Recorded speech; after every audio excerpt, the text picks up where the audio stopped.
Okay, so this is the last section of this CLO. In this CLO, we started with the NLP and then we moved on to machine learning. And now this is the third section for the deep learning. This is just an introduction because in the next semester, maybe you are going to study the machine learning or the deep learning. In the next, I don't know for your curriculum, but for the new students or for the new admissions, deep learning is the compulsory part of their BES program. So the first thing is that whenever you will hear this term deep learning, then you can consider this thing that it would be something about neural networks. Okay. It would be something about neural networks and no any other thing in this field.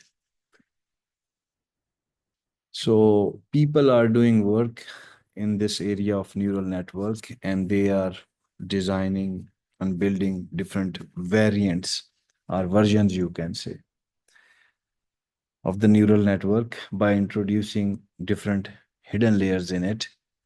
So when you have the concept of hidden layers in the neural network, then actually it becomes the deep learning. If you don't have any hidden layer in the neural network, then you can count it in the machine learning, just like a simple classifier. Because neural network is based on the logistic regression, the same formula you are using in a single unit of neural network. So that's why if you don't have any hidden layer in it, then it is the simple classifier, and then you can count it in the machine learning. But with the concept of hidden layer, then the neural network would be the example of the deep learning. So here is just an example with the diagram showing you an idea that how the hidden layers are embedded somewhere in the neural networks. So here we are giving some data of images as an input to it. And then we have this input layer, which will take this data into the form of features or vectors, you can say. Those features or vectors would be the real numbers. Hmm? So you will have the real numbers here. These imagery data will be converted into these numbers, and you are doing something. This whole thing is conversion. So in the input layer, so when you will give images to the input layer, this layer will do what? It will provide you patterns of local contrast. How the images are different from each other, how the images are contrasting with each other. So there would be some features. There would be, so it will identify those patterns. It will identify those patterns and it will convert them into real numbers. So those patterns now you will have here at the end of this input layer. At the end of this input layer, this is only a one input layer. And then this is the output layer of the neural network. And whatever you have here, these are the hidden layers. And what hidden layers can do, it depends on your problem. And you can do some task on any given layer, on any hidden layer. You can do some task and you can build the logic of that task there in that hidden layer. Okay. So for example, here in this hidden layer one, what we are doing here, we have these patterns through which we are contrasting the images with each other, are differentiating. And then here, patterns of local contrast means you will divide the images into different areas. Okay, and then you are taking that area into the form of a real numbers. You can call it pixels, but then you have to convert it into real numbers. And then here on this hidden layer, you are focusing on the face features. For example, this is an example of uh, detecting faces. Huh? detecting faces. So then you are here on this hidden layer, your program or your neural network is focusing on the face features. What are those features? Eyes, nose, lips, ears, these different features that you have on the face. And then you are converting these patterns that you have here in the input layer into these face features. And the extra area outside this face, you are ignoring. Huh? You are only focusing on the face features. So here you will have again some values into the form of real numbers only for the face features. For example, the shape of the nose, every image will have different, huh? So then their values will be different from each other with a minor or a major difference. And then in the hidden layer 2, you are giving this information here into this hidden layer 2 as an input to this layer. And then here what you are doing, we are determined based on these features that we are passing here in this layer. So we are detecting the correct face. If you are going to identify only one person from all these images, then you have those features as a test data. And then this is something as a training data, you can say. And it has all the features. This is not a complete picture of the model, okay? And then you will have some test data here. You will match this picture with the database here. And then finally you have something output here. That output can be only one or two classes or more than one classes.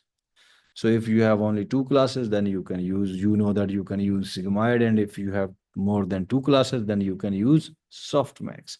So here in the second layer, second hidden layer, you are doing what? You are detecting the faces by using these features, which are given as an input to this hidden layer.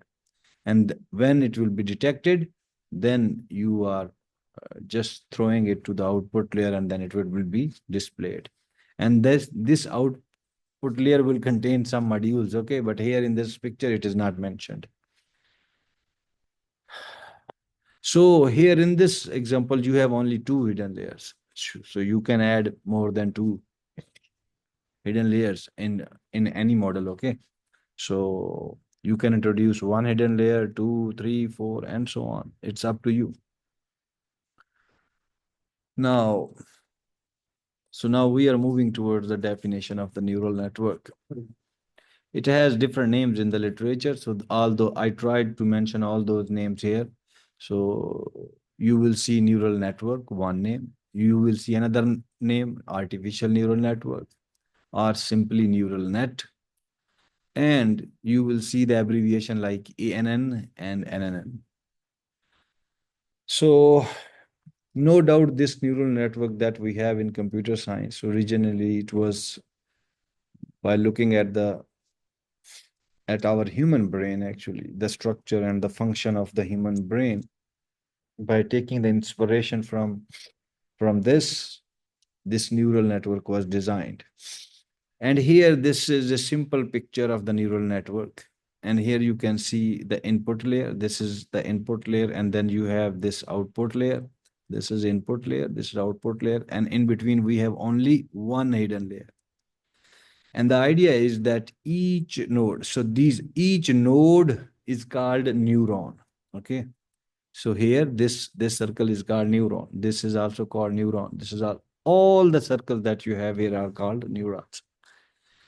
So here, I can call it neuron, or I can call it simply the node. So this node will be connected to each next node, which is here in the next layer. That layer is hidden layer.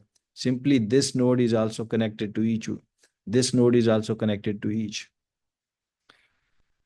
So it means whatever the input we are passing, that information will pass on all towards all these nodes. And then you will do something here at the hidden layer, that because normally hidden layer is also for some purpose, for performing some task. And then you will perform that task, and then you will send the information to the output, and the output you have only two. So that's why all the nodes are connected with the 2. So it is kind of fully connected, okay? Fully connected. All the connections are complete.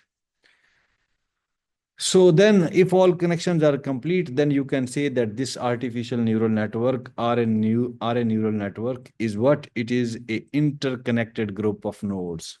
Group of nodes which are connected with each other completely. So that's why then you can call it interconnected. And in this,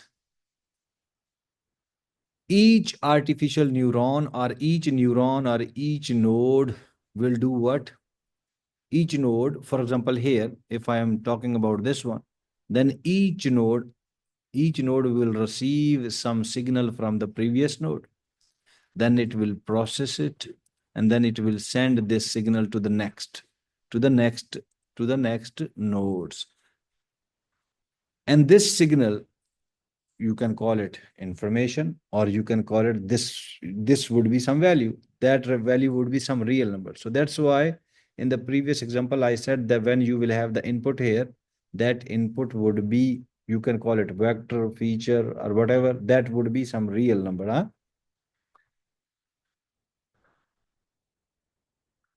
And for output, before the output, you will have some step either on the hidden layer or in between. That would be called activation function. Activation function, there are many activation functions. If some of you are studying machine learning with me, then they know that we have studied maybe 9, 10 activation functions there in machine learning lectures. So the simple example is sigmoid that will come in the upcoming slides. So sigmoid is also activation function. Softmax is also an activation function. ReLU is also an activation function. And there are many. So these arrows that you are seeing here. So then these arrows that you are seeing here, this is some information which is going to be going from one node to another node. Or you can call them in the terms of neural networks, you can call them that these are the signals. And these values that you have here in the neural network, you can modify these values. You can optimize these values, or you can update these values. There are different words I can use, but the actual word is optimize. And for that, you will have to use some weights. So in the input, you will see when you will have some input, that input would be into the form of real numbers. That real numbers you will multiply with some weights here, and then you will pass it to the hidden layer. So those weights, this neural network will use in that training of itself. When it will go into the process of training, so then these weights will be further optimized and the values will be further optimized. Anyhow, so training phase or learning process is the same thing. Now we are moving towards the mathematical description of this neural network. So there are two terms in it, which are weights and biases, and then there is some activation function. In the simple neural network, we are going to use sigmoid, which is the function for the logistic regression. So in AI, you have not studied, but in machine learning, the students who are studying machine learning, they studied this logistic regression in the very beginning of the lectures of that course. Anyhow, let's see this equation. So this equation is written here, Z is equal to sigma I is equal to 1 to n wi dot xi multiply plus b. So here xi means input. Here xi means input. And this wi means weights. This wi means weights. What you will have something. Yeah, I have a picture next, so I don't have to go back here. I have a picture. You can see here, this is a simple picture of a neural network. This x1, x2, x3, this x1, x2, x3 is what it, these are the inputs, which we are calling in that equation xi. And then here we have the weights, then W1, W2, W3 for each input, which we are calling Wi there. What you have to do, you have to multiply them with each other. With each input will be multiplied with each respective weight. You have to multiply them. And then you have, when you will have the products, then you have to sum them up. Whatever the answer you have here, whatever the answer that you have here, and whatever the answer that you have here, you have to add them up. And then you will have to finally add this biasness B, the value B, which has the value 1 here in this diagram. It can be 0.5, it can be 0.1, point whatever, 1, 2, 3, whatever value you want to fix it, you can fix it. This is a constant value. So you will also add this into this whole summation. So that's why then the final result will come here. That's why this sigma is mentioned, which means summation. You have to add them all. You have to add this one, this one, this one, and that one. And then you will have that answer here.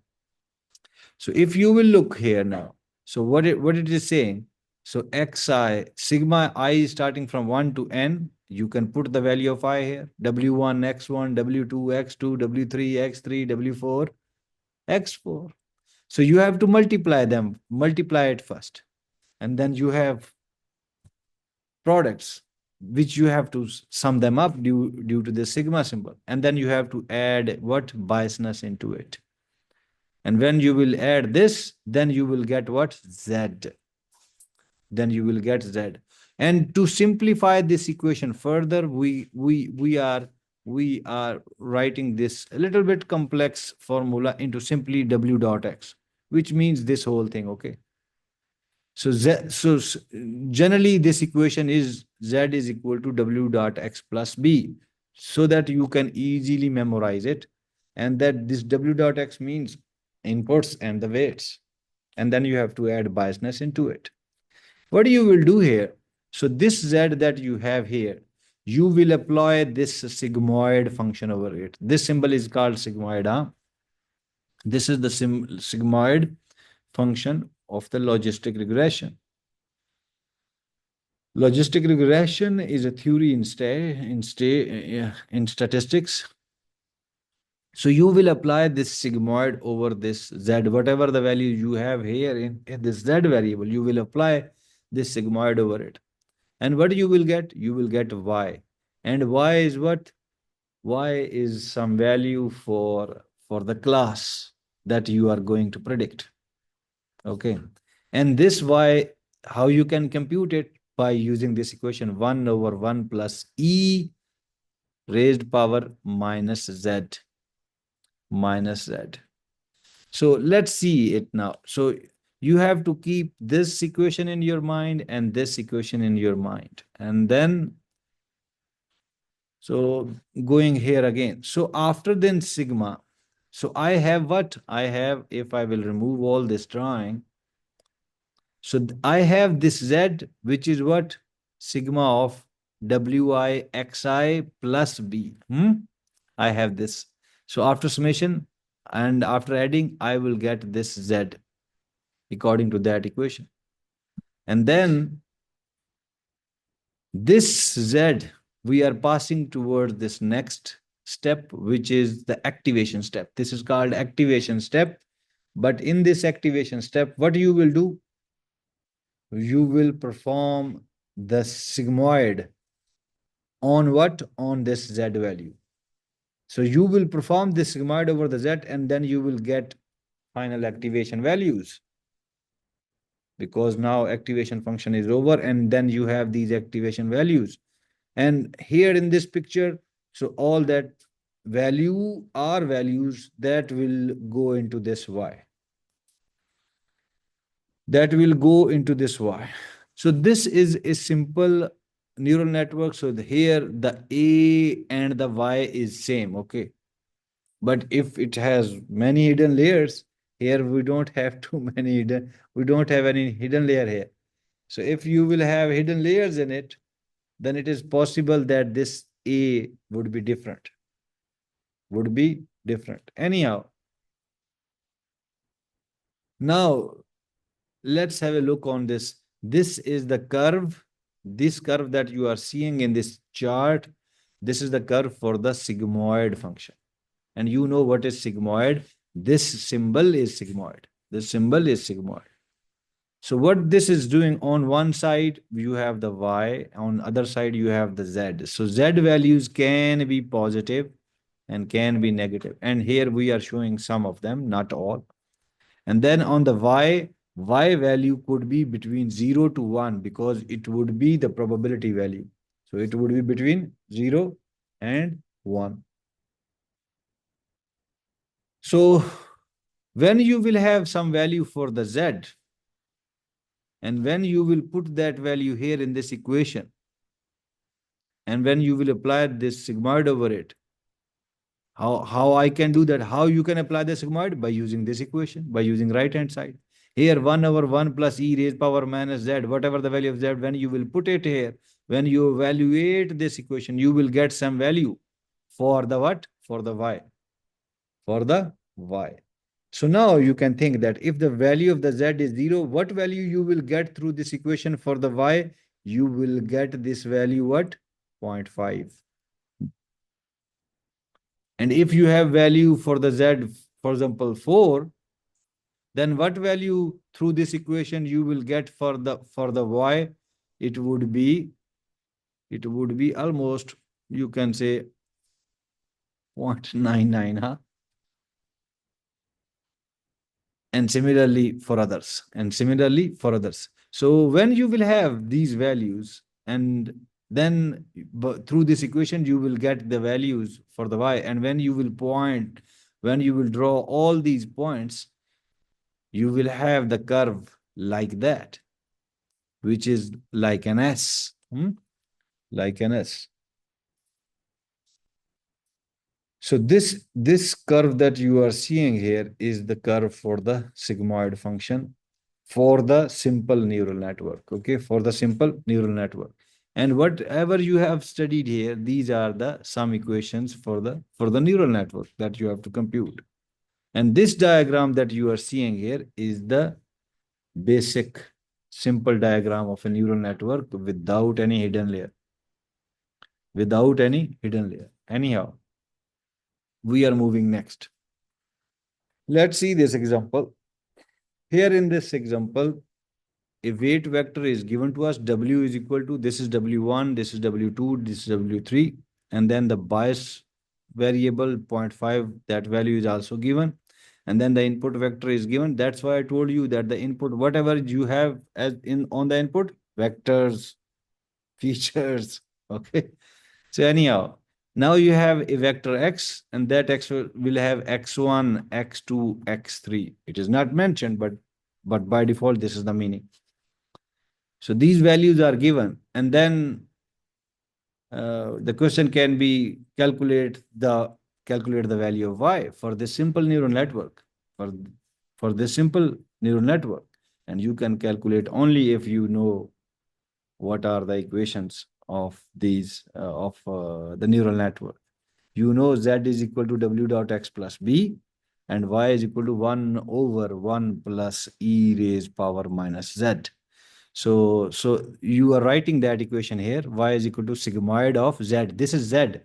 This is equal to z. Z is equal to w dot x plus b. If you will go into the previous slide, you will see that this is equal to z. And here, what is written here? Sigmoid of z. And sigmoid of z is what? This is the equation. 1 over 1 plus e raised power minus. And this is z. This is equal to z. This is equal to z. So, but here we are writing it in open form. So now what we have to do? W dot x means we have to multiply weights with the inputs, and then we have to add biasness into it. Weights are given, input is also given. So this is W1, this is X1. So we have to multiply this with each other. This is W2, this is X2. We have to multiply this with each other. And similarly, this with each other, which is written here. Which is it written? Here we are multiplying. And then Wx plus B, then we are adding according to the logic of the neural network, because there is sigma symbol. And then we are adding biasness into it. Biasness is 0.5. So this is what, and then you will get some value. Whatever the value you will get, you are evaluating the equation. This is something, this is one step you will get here, e raised power minus 87, and finally you will have this value, 0.7. So 0.7 is what? It is between 0 and 1, like a probability value, huh? Like a probability value.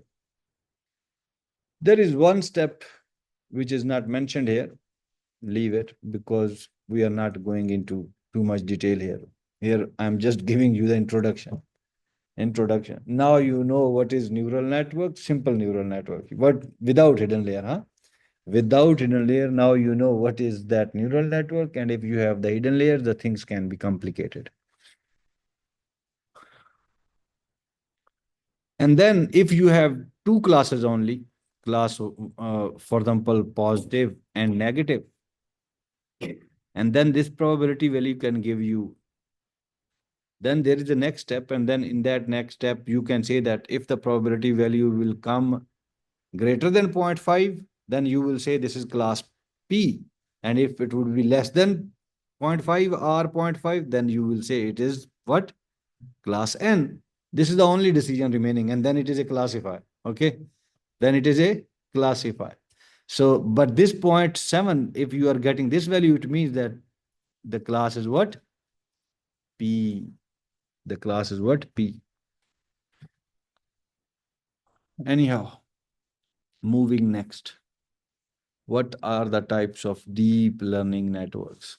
You have only seen the simple neural network, but now what are the types of deep learning networks? Or you can say, what are the different deep learning networks?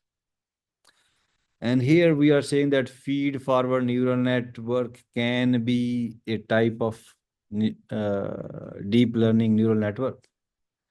And then recurrent neural network, that is purely deep learning, okay?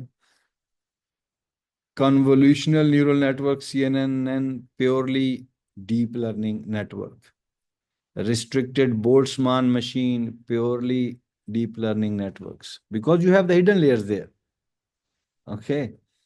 And similarly, autoencoders are transformers. You will see here only 4 or 5 are mentioned, but actually we will see more than this.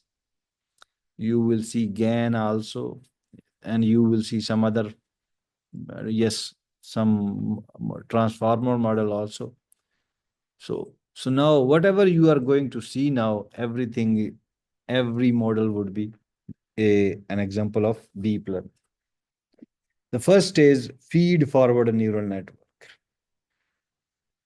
If you will look into this diagram here, these are the things that you already know. This x1, x2, xn0, this is input, xi.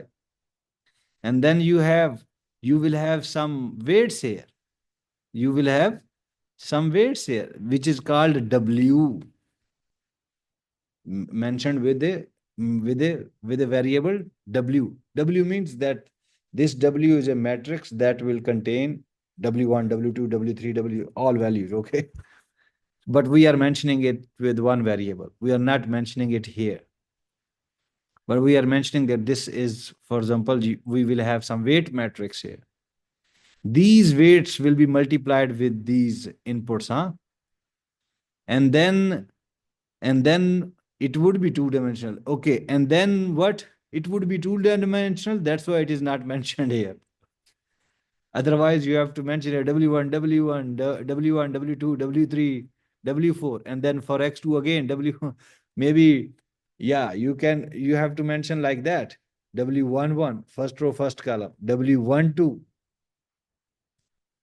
W13, and then W21, W22, like that. And then what will happen here? W11, W12, W13, W14. And then W21, W22, W23, W24. Similarly, here, for example, it is N0, then I can say WN1, WN2, WN3, WN4. So, the diagram was, then it will become bulky, yeah? So that's why it is mentioned only W, that W is a two-dimensional matrix which will have the weights for all these inputs. You will multiply these inputs with the weights. And for example, for H1, you will have this hidden layer H1 here. It will contain the values. It will contain the values from all these inputs multiplied by its respective weights. And then you are adding biasness into it. Biasness value. The same model that you saw previously, but now it has more neurons. That was only one neuron, huh? So now you have many neurons here.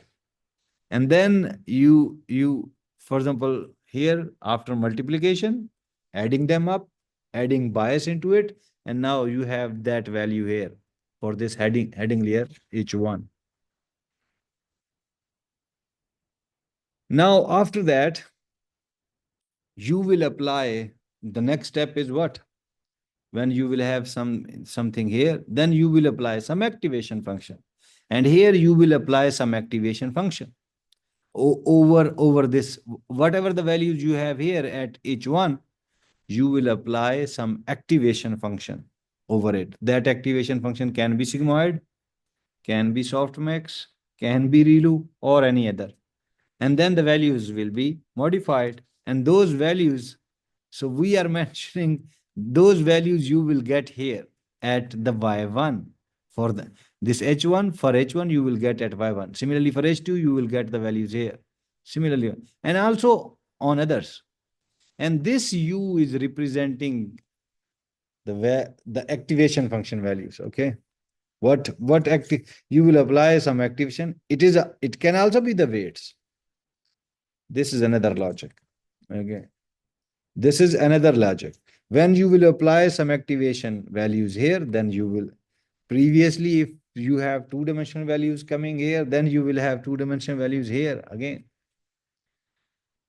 Or simply, you can say that previously, whatever value we have here in H1, we are applying the activation function over it. And the final values will go here at Y1, but this U is representing the values that you have calculated here at this step. So you are storing this value also in this U. So these are the modified weights, you can say. These are the modified weights. And similarly, this is true for all the nodes. So you are calculating values only in the forward direction and no coming in the backward direction. So feed forward neural network, I can abbreviate it FFNN. So this is what? This is a multi-layered network. We have many layers here. 1, 2, 3. This H is for hidden layers. So we have many hidden layers. Also, this is output. This is input layer. So this is a multi-layer network in which the outputs are what? Whatever, for example, this is output layer.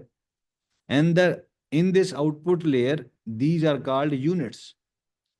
And these units, so outputs from this, or you can see from here, this is also a unit, but not output unit. This is input unit, huh? And then the values from the input unit will be passed to the hidden layer, or you can say the next layer.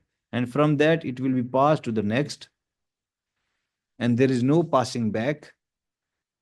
So when you have in the network, when you have only the information is going in the forward direction and no passing back, This is called feed forward neural network, or the other name for it is MLPs,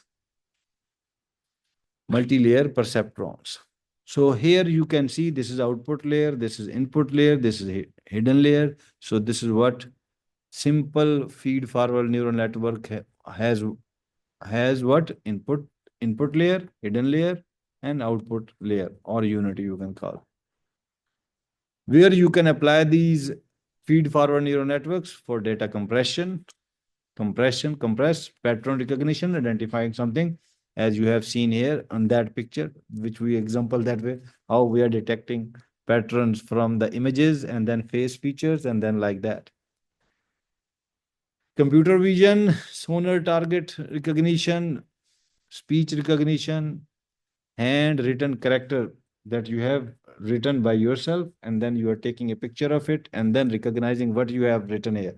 It will give you the computer text, huh? Sonar target recognition.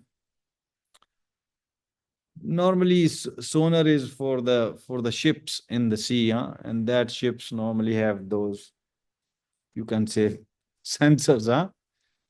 It's basically radars which are detecting objects down the ship and all around the ship, or at the sea level or under the sea level. Or similarly, that example is in our cars. We have some sensors at front and also in the backs. When your car is very near to some object, you have that feedback on your screen inside the car. So that is also, so sonar target recognition. But this is for the ships, okay. Anyhow, you can read it that where you can use this feed forward neural network. Going next, recurrent neural network. Here you will see this x1, x2, x3 again, and so on and so on. And here, but here the concept is different. What is recurrent? That's why we are not showing all inputs. Here we are saying and so on. On the other side, we are saying and so on, many inputs. But if you will see, this is the input layer, this is H for the hidden layer, this Y is for the output layer. If you will see here, this is xt, which means input at time t, and this xt minus 1, which is means input at time t minus 1, which means previous input, and xt plus 1, which means input at time t plus 1, which means the next input, huh? In a sequence. You are multiplying this input with its respective weight, and then you are passing to this hidden layer, which is ht. For xt, you have this hidden layer ht. But in this recurrent neural network, when you have this information there, you are also using the information from the previous layer. You are using the value of the previous layer, and then you are adding this value and that value that you already have from here. You are adding those values, and then you are passing next to the y after applying some, after modifying the weights. How you can modify the weights? By applying some activation function over it. So this wy means modified weight. And how you modify the weights? By applying the activation function over it. And then you will have your output here. So this is a little bit bigger picture. And here, for example, for this, you are using also the previous layer. And then you are adding these two values, passing next. Similarly, for this, you are using this value from here, and then you are passing. Now, this is a separate picture. This picture is now giving you an idea. So this thing that you have here is explained here in this picture. That what we are doing here. So this is xt is the input, wx is its weight.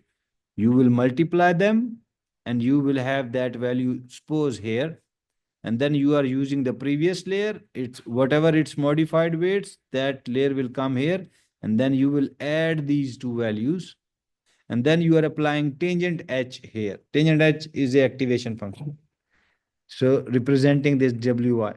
So then you will apply this tangent h here on these values what you have here. Then here you will have get what? The modified values. You will get here after the tangent h modified values. Those modified values will reach here at the uh, here. This is y. Okay, this is not ht. Anyhow, okay, this is ht. You can also say that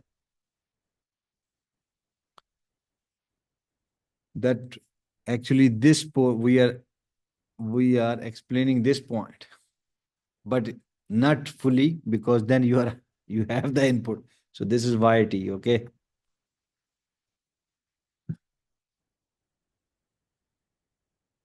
So, or you can also call it ht, because we are focusing on this ht, or ht only. So anyhow,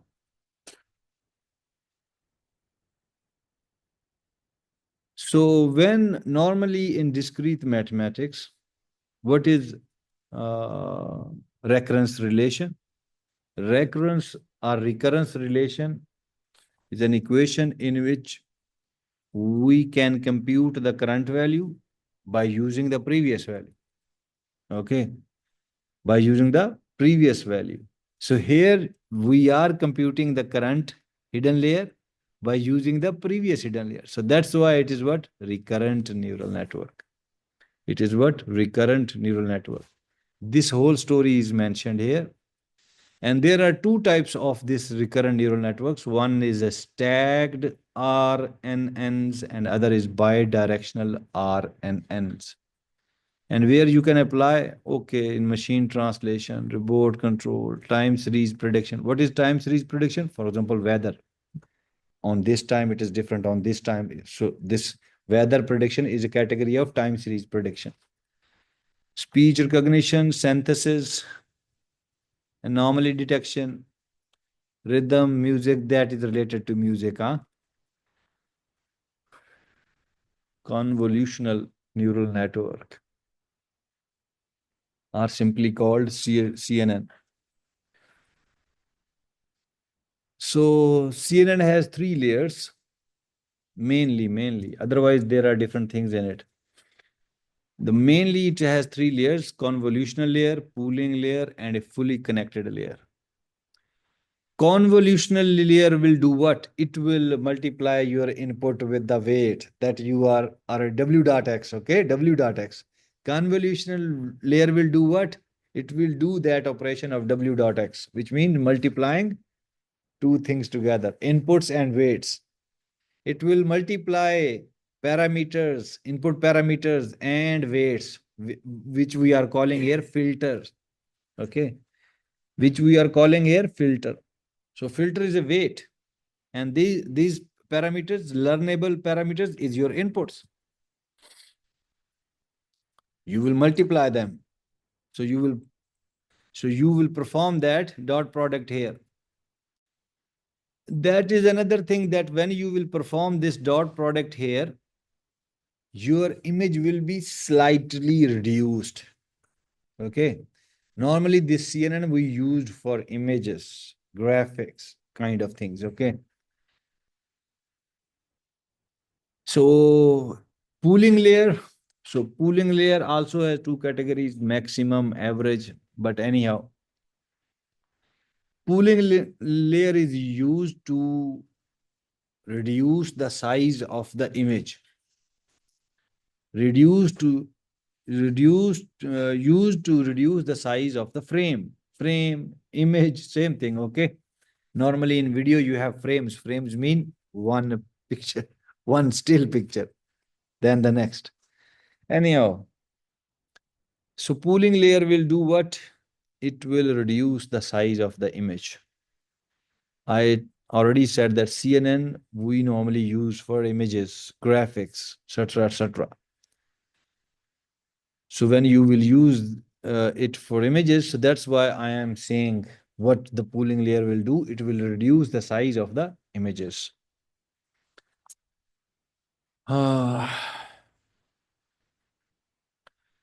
And normally, when in any model, for example, here, where you will have too many images, when the size of the image will be reduced, not in this example, okay?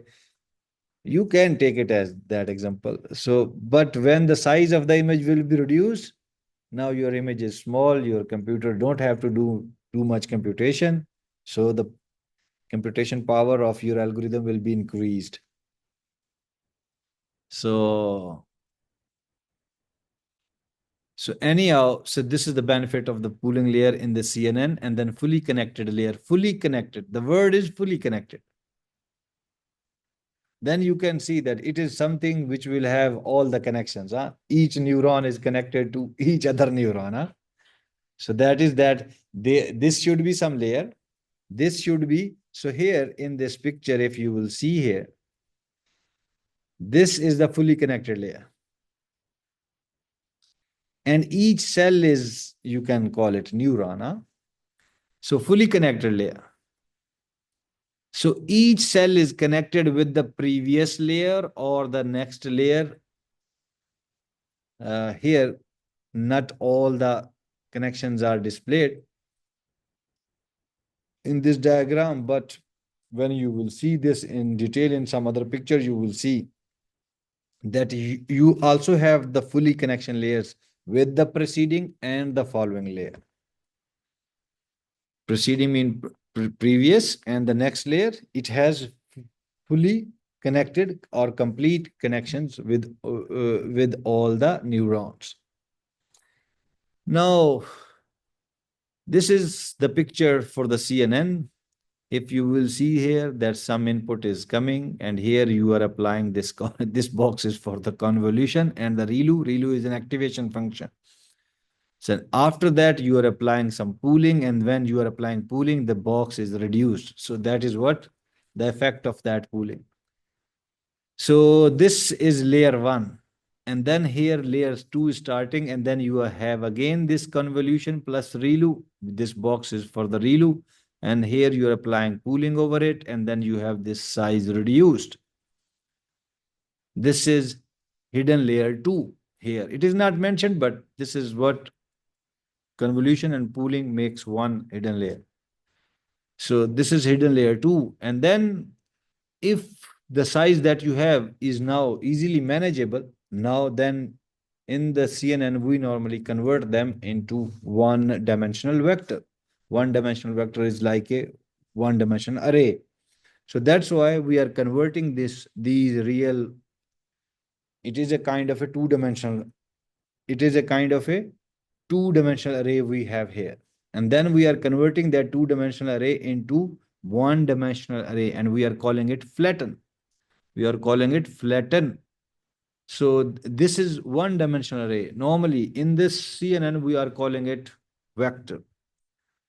Okay, some people are also calling it one hot vector. So this is, but anyhow, this is one-dimensional array because the values in it are not too much. So now we can compute it easily. But before that, there were too many values, millions, trillions. So we cannot compute them using one-dimensional array. For example, if you will create a one-dimensional array of 100 elements, you can compute through computer very easily. Yeah? So that is that concept. Here you have trillions values. You cannot compute it at in one-dimensional array. This is in the form of two-dimensional. But here the values are less and easily manageable. So that's why you are converting them into one-dimensional array. And then here next comes the fully connected layer. And with that, each cell is connected. Here I cannot draw with the pen. Okay.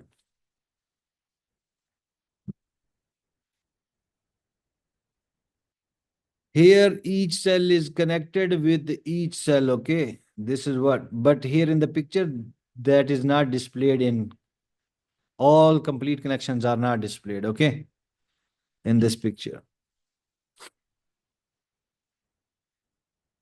So this is fully connected layer. Similarly here, all. And then the next cell will have the, for example, here This cell will have the complete connections with all. And which connection will be activated? That depends on the softmax. This softmax that you have here, you are applying that softmax here because now you want to predict more than two classes. So here you don't have the sigmoid. This softmax is a activation function. Then whatever image that you have here, then this classifier can predict that it can be car, it can be truck, it can be van, it can be bicycle. So it will give the probability values to all of these options. Softmax will do what? It will give probability values to all of these options. And which option will have more probability? It will be the final decision. That will be the final decision. For example, if car will have 0.7 probability out of 0 from 0 to 1, if it is 0.7 and the others have maybe 0.1, 0.3, point something, then car is the final decision. This is the role of the softmax here. And this thing is called classification, or you can call it classification layer. Anyhow, okay, these are the application where you can apply it. You can identify the faces. You can identify the street signs that you have there. Tumors in our body. Image recognition, video analysis. So up to this phase, up to this point, we have all the things, images, And then here we are saying NLP, anomaly detection. Maybe anomaly detection will be related to some images. So drug discovery, checkers games, etc., etc.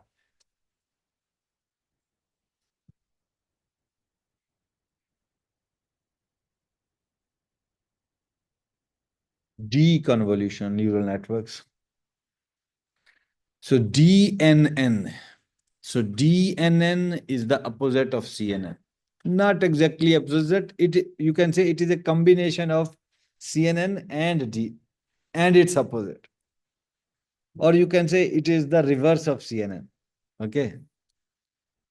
But actually it is DNN what? It is the combination of CNN and reverse of it. That is now proper sentence. Okay. DNN is what? DNN is a combination of CNN and opposite of it. So, for example, so you know what is convolution layer, you know what is pooling layer. Pooling or max pooling, by default, it says pooling, okay? Because pooling has two categories, max pooling and average. I cannot explain what is max pooling and what is average pooling. Leave it because we don't want to go into details. But in max pooling, you can just take an idea that it will calculate something, the maximum, and in average, it will calculate something which would be average. But anyhow, leave it. So, but you know that in convolution layer, we normally do the multiplication. In pooling layer, we normally do, I don't want to say multiplication. We do multiplication also there. Not that we have a window that we will iterate over the values, and then in that window we will see what is the maximum. You will take that is max pooling, and when you will take the average of all the values, that is average. But now the things will become complicated, so that's why I don't want to say anything. I want to be just remain on general concepts. So convolution layer is what? In which we normally multiply things, and pooling is what? In which we will reduce the size of the image. And if you will see on this picture, here we are giving again the image, and then here the size of the image is, or you can say the image that you have converted into vectors, that vector has this 224 cross 224 size, the size of that vector. Because it is two-dimensional, so 224 multiplied by 224. So this is here. So you can say here, this is the convolution layer. And then you apply the max pooling, and then the size is reduced here in this red area. After after applying the max pooling, you have this.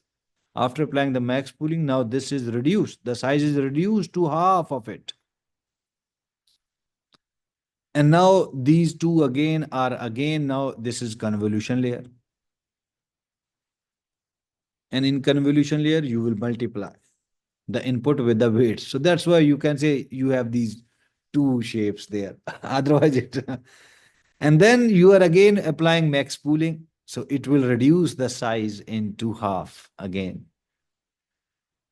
So that is the max pooling. And then you have what? You have the convolution layer, the same size. Here we have three part components. Anyhow, leave it. And then we are again applying max pooling. Size is reduced to half. Again applying max pooling. Size is reduced to half. Again applying max pooling. Size is reduced to half. And then again, finally, you will reach at 1 cross 1. Okay. When you will reach at 1 cross 1 two-dimension array, which is then you are. So this is something. Here you have convolution and pooling, convolution and pooling. This is what? This is CNN. This is CNN. Convolution and pooling, convolution and pooling. This is CNN. So this is what? This is CNN. And then when you will reach here at 1 cross 1 two-dimensional array, then you are going in the reverse order then again. So again, taking it as an input, then you are unpooling. When you are unpooling, you are getting your size back.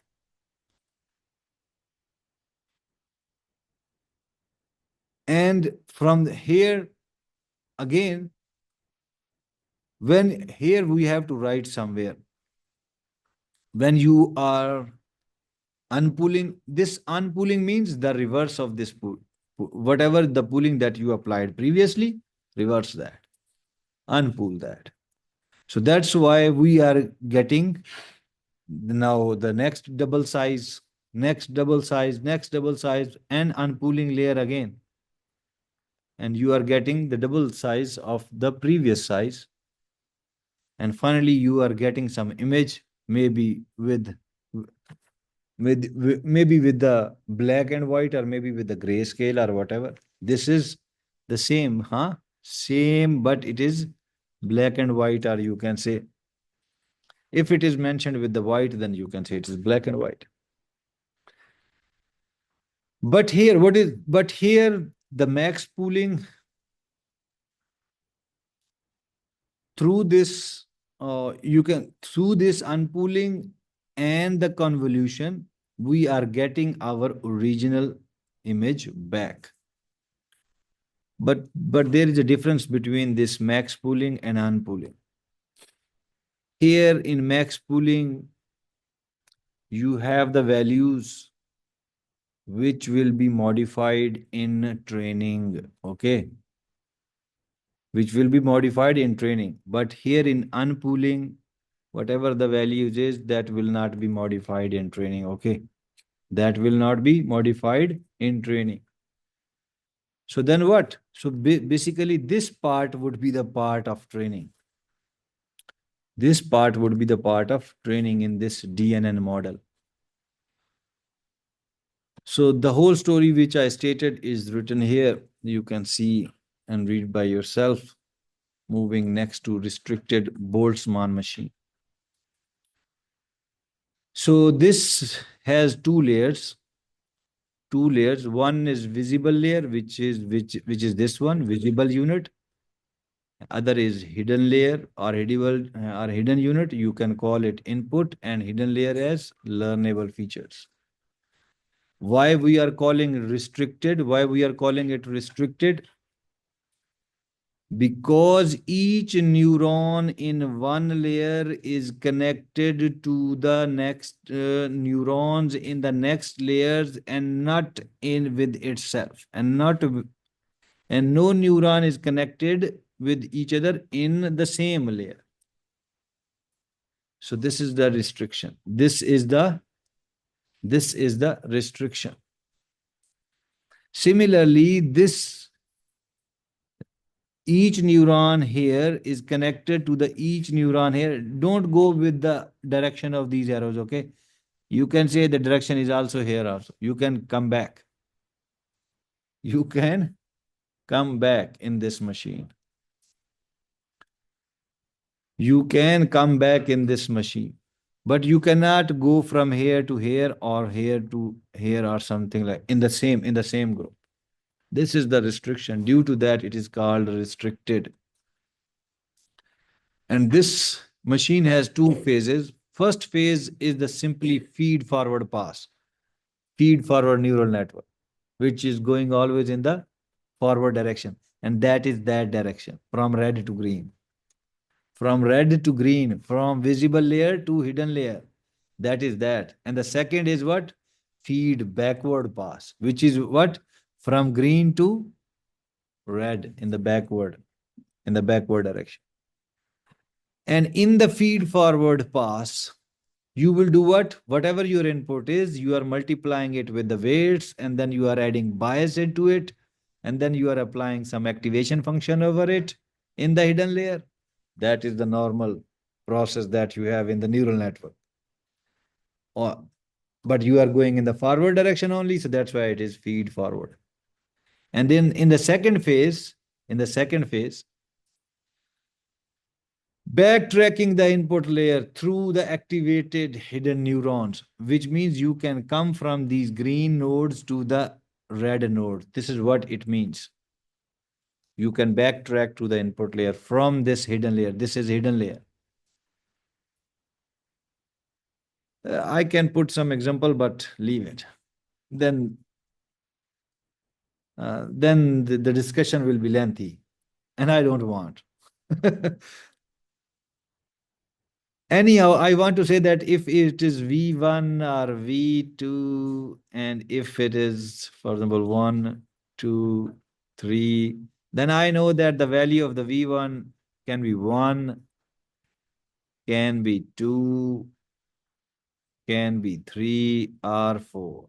And if I ask you,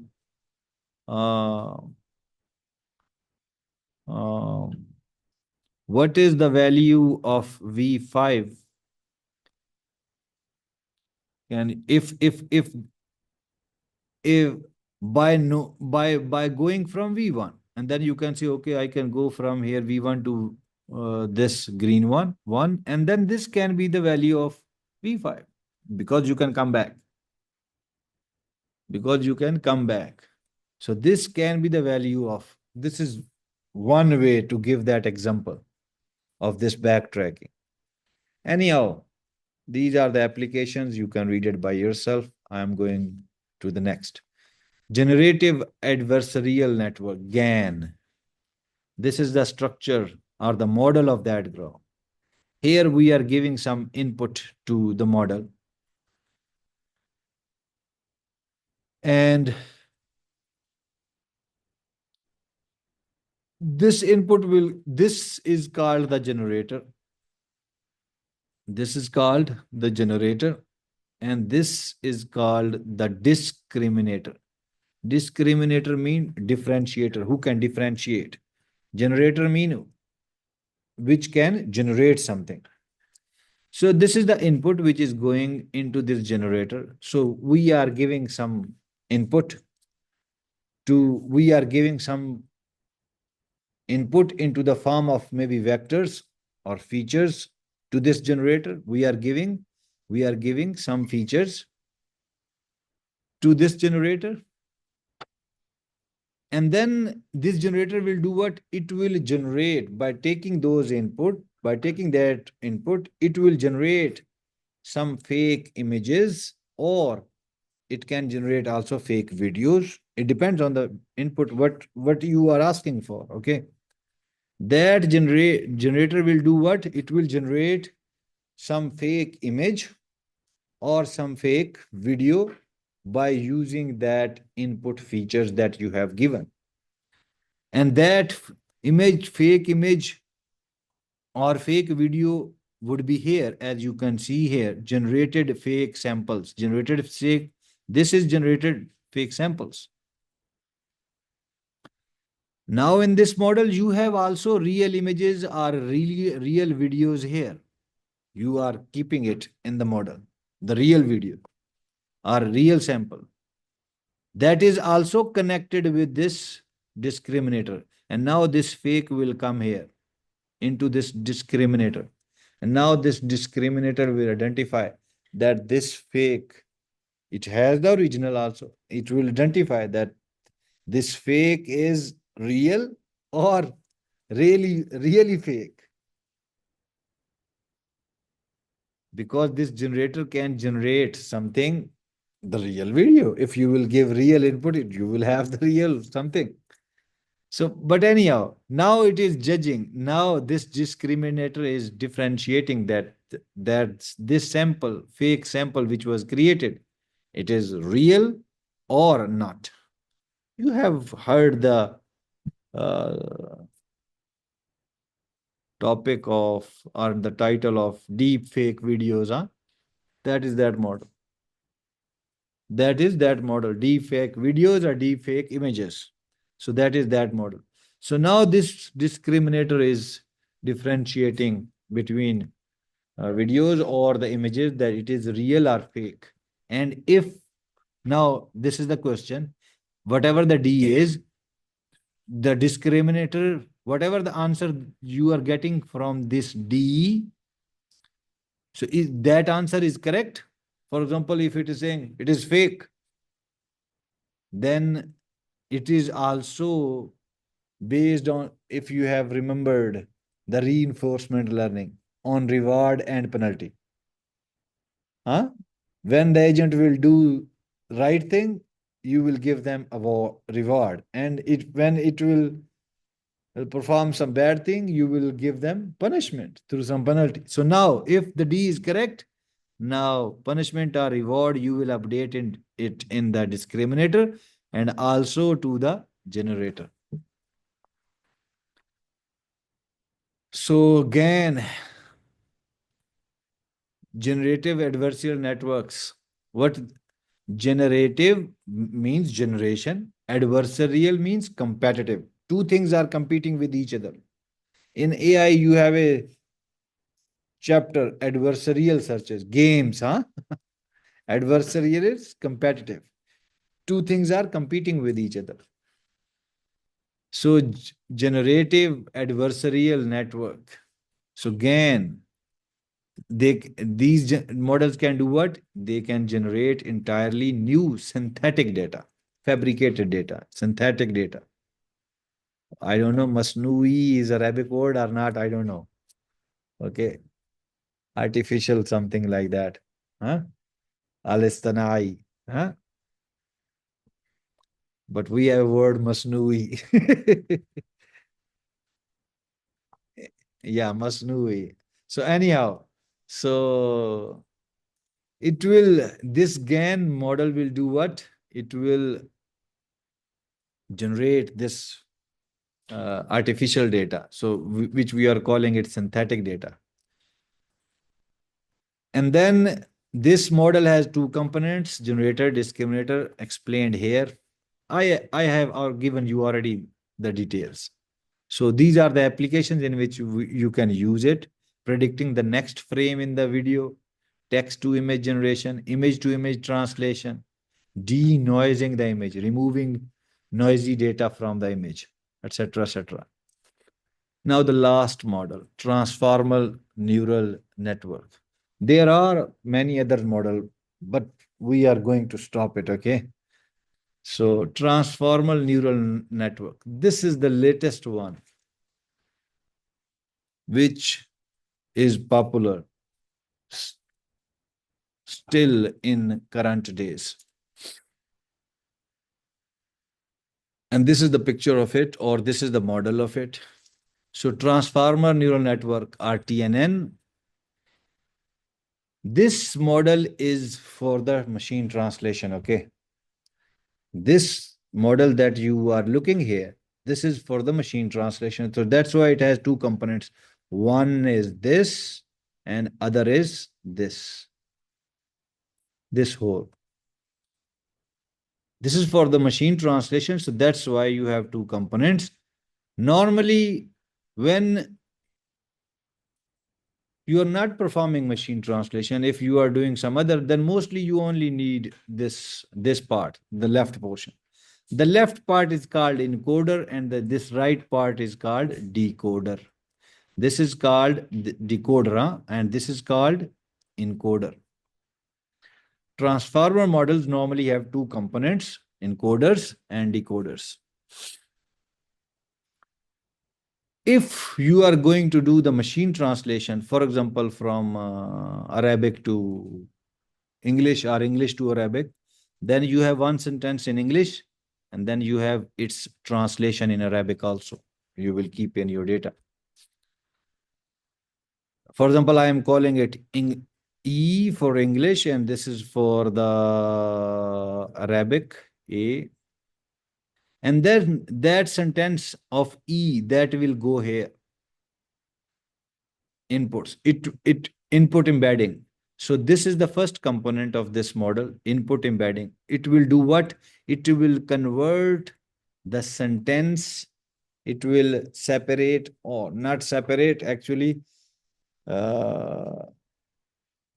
It will do the tokenization of the sentence, which will mean, okay, separate words from the sentence in the same sequence.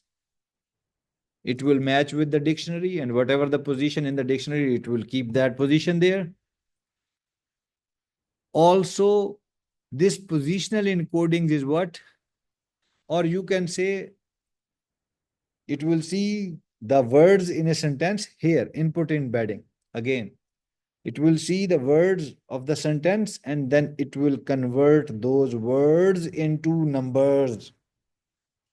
And there are different strategies for converting them into numbers. One is it will look that word into the dictionary, and if in the dictionary that word is number, for example, 301, it will give that number 301 to it. This is one strategy, but there are different strategies. So it will convert these, whatever the words in that sentence is, into numbers. So that is called, when it will be converted into numbers, that is called input embedding. And then you have positional encoding. In the same sentence, in this sentence, this word is coming at the 0th position. This word is coming at the first position. Another word is coming at 3rd, 4th, 5th in the same sentence. So what is the position of that word in the sentence? So that is called positional encoding. And then you will encode that. What is the position of the different words within the same sentence. You will also encode them into this vector. That's why it's a plus is mentioned there. Plus is mentioned. You will add this information in this information. This information and this information. You will add this information into this vector. Now this vector will go into it. This area is called encoder. Represented with n. Here n mean encoder. Huh? N multiplied means, which means that it can be more than one encoders. Okay, it can be 4, 8, 12, and so on. Huh? But here only one is mentioned.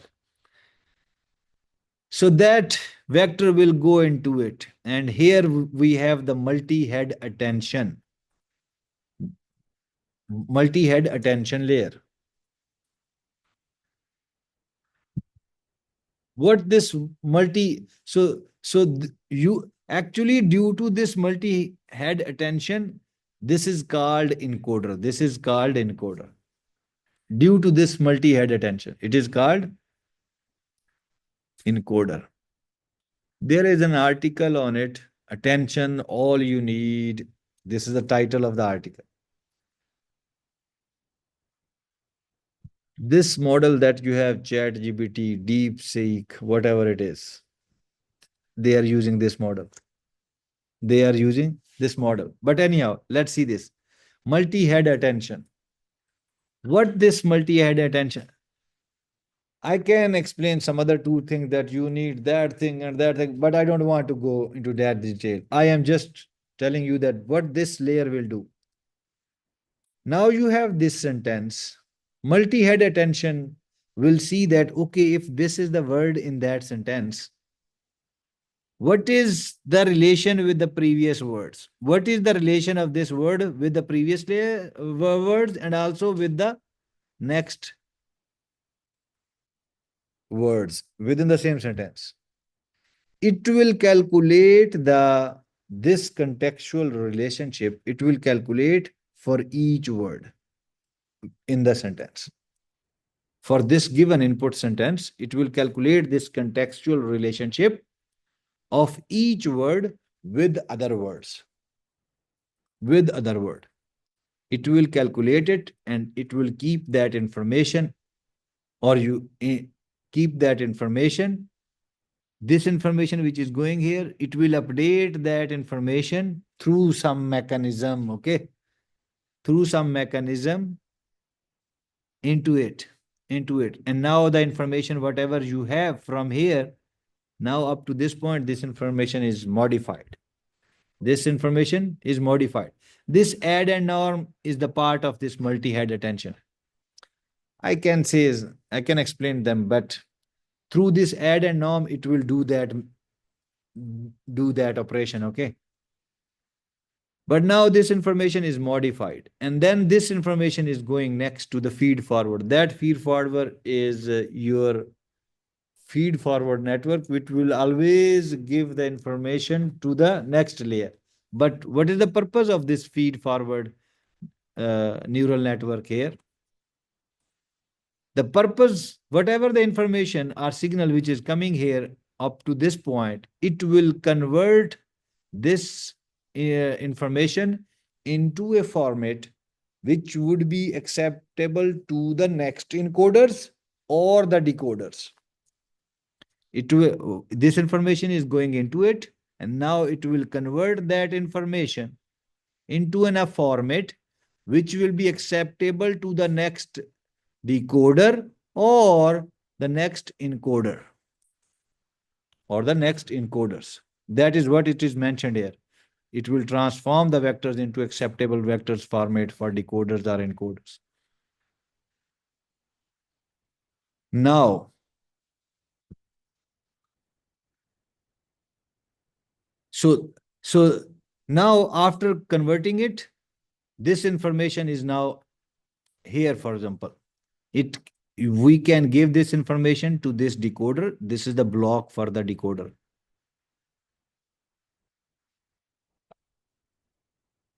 We can give this updated format to this decoder, or if we have another block of encoder here, we can pass this information to there. Now, this is the English sentence.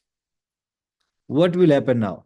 If it is this, I said this is the model for the machine translation.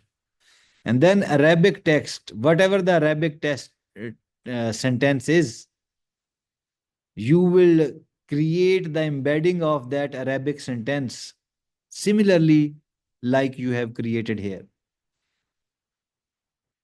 Here you have Arabic sentence, and in the Arabic sentence you have the words. You will convert these words into numbers here again, similar method, by using the similar method. And then you will find the positional encodings by using the similar methods. Then you will add that information and you will pass that information to the decoder. Now here you have the masked multi-head attention. That is little different from that. This is not masked, this is masked. Masked multi-head attention.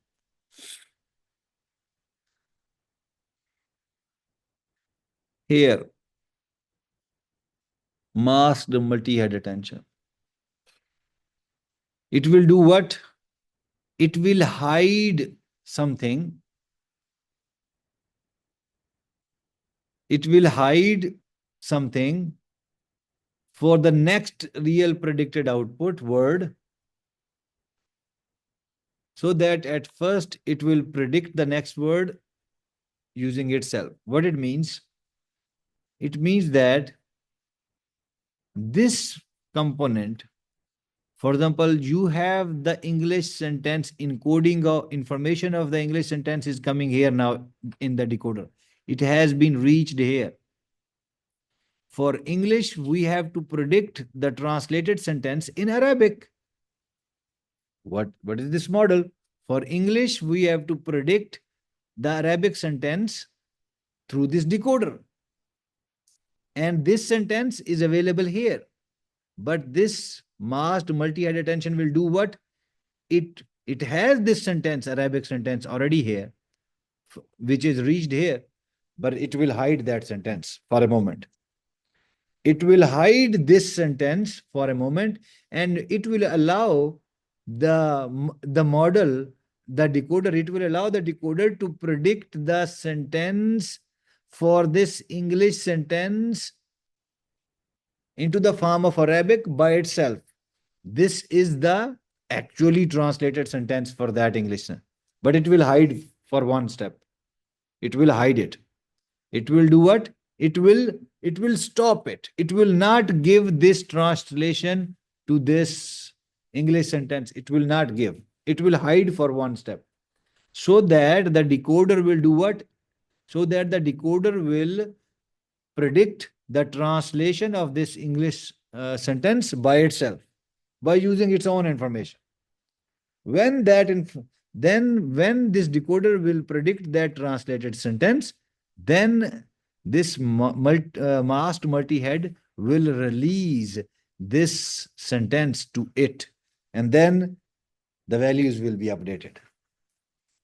Then the values will be what? It will be again updated. And then it will be given here, which you are seeing here.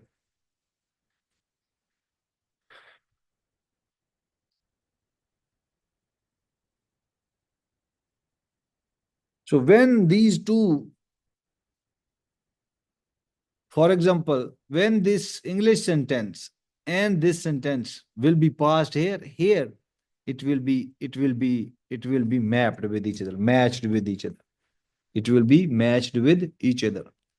And if you will see here, decoder is doing what? First thing is not used in all the networks.